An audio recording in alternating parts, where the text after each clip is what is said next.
Good morning everyone, welcome to a new update. The sun is shining, Bitcoin is going up and the market is doing well. Layer 1s are almost making new all-time highs. That's the reality that we're living in.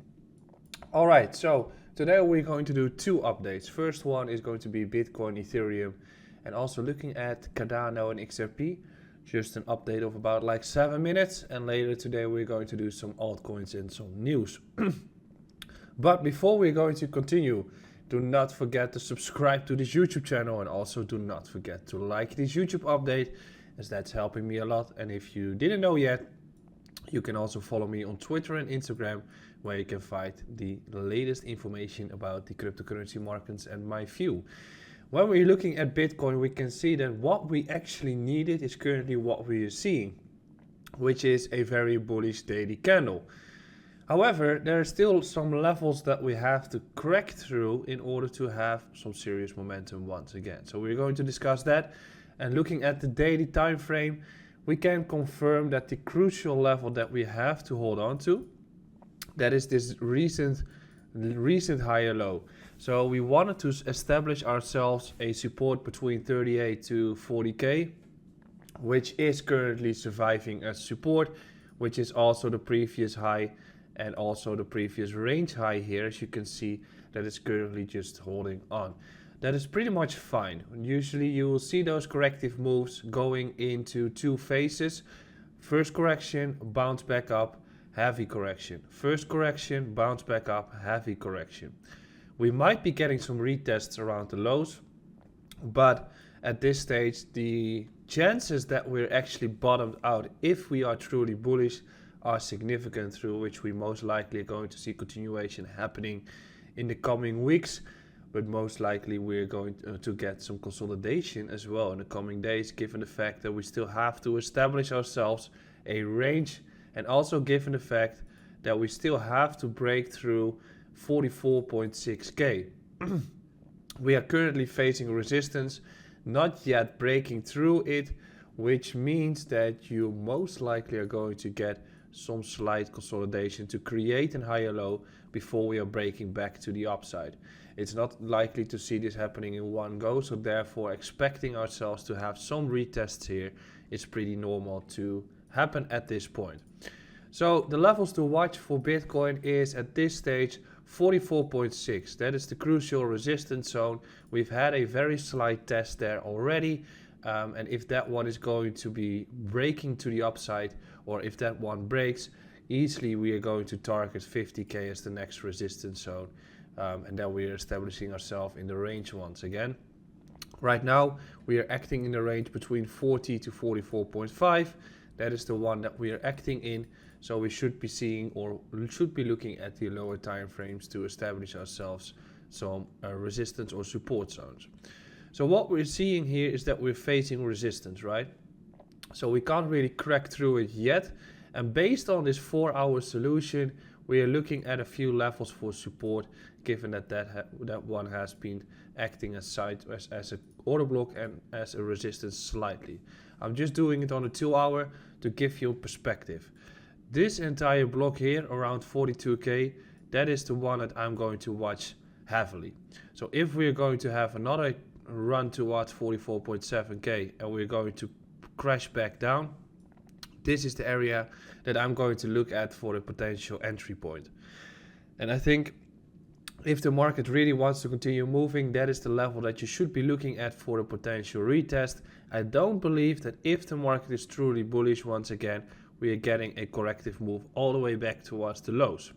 But if 42k is lost, that is a very likely outcome to be happening at this stage. But if we're going to have any retest at all, and the area around 43k is probably scalp area, and 42 is the area that you should be looking at for any long entries before we can break to the upside. So that's what I'm looking at, but still looking at the 4-hour time frame, 44.6k to 45k is still the crucial resistance here, and that has to break if we want to have continuation happening on the markets. Looking at Ether, we pretty much get the same view, right? So we've had a beautiful retest of this region here. Didn't really got any corrective move at all, but we got one finally. starts to look very similar to any of those retests here. So we've had a beautiful retest of this order block here as well, and after that some consolidation, continuation, and then breaking back to the upside. That is pretty much what I'm expecting here to see happening as well. I'm looking at a potential higher low structure to be taking place on Ether. This might be around 2.8k, but overall I'm assuming we're going to see it slightly higher. If we're looking at the 4 hour for Ethereum, we can see that we've got a few critical levels to watch.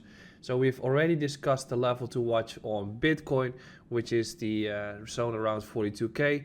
We also have one here on Ether, which is granting ourselves some beautiful retests in the past. And we also faced resistance here. So the area that we should be holding on to for Ethereum if we want to see continuation happening is the zone around 2950. And if that is going to hold on to here, then I'm assuming we're going to have a retest around 3.3k and maybe slightly higher if the market is even more bullish. However, we also did see that 0.071 Bitcoin couldn't really hold as support at all. So a retest was very likely to be happening around 0.065 or at least this block. And as you can see, we've had a beautiful retest there. Good bounce back up. So I think Ether against Bitcoin is bottomed out at this stage, and we are likely to have continuation happening on this one as well, as we see. And that's the best signal here, is that Bitcoin is bottomed out. And usually what you will be seeing is that the Bitcoin pairs of altcoins will be crashing if Bitcoin bounces back up. But we do see that altcoins are bouncing back stronger, meaning that altcoins are still in the game for new impulse waves and are still acting or outperforming Bitcoin at this stage. Looking at Cardano, we can also see that the level that we were mentioning as a very important level to take the entry from is hit.